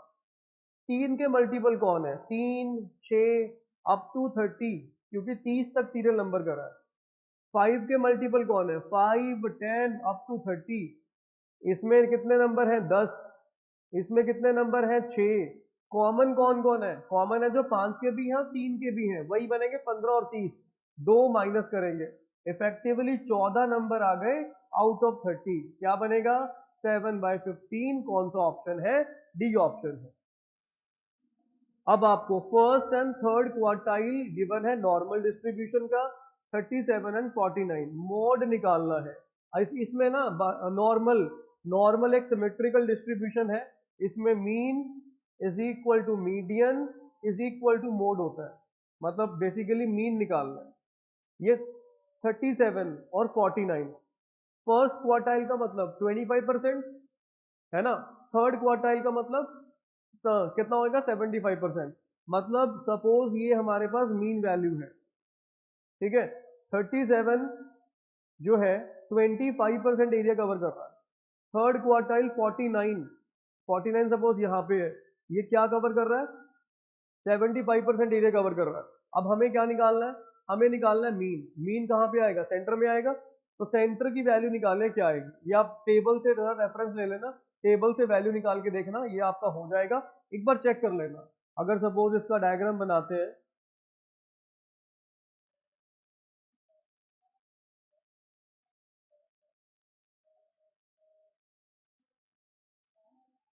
आपको बेसिकली ये वाला पॉइंट चाहिए, इस वाले पॉइंट की वैल्यू क्या होगी? ठीक है, 49 तो हो नहीं सकता, 45 में से आप एक बार टेबल को रेफर कर लेना, हो जाएगा ये। मैं एक बार फिर भी बता दूंगा, पहले 51 पे आ जाते हैं। Odds in favour of A 3:1, non occurrence of A चाहिए। 3 ट्रायल हुए, नॉन अकरेंस ऑफ ए एक एक बार भी नहीं होना चाहिए 3 ट्रायल्स में। ए के फेवर में है तो ए की होने की प्रोबेबिलिटी मैं इसको एक बार इरेज कर दूं।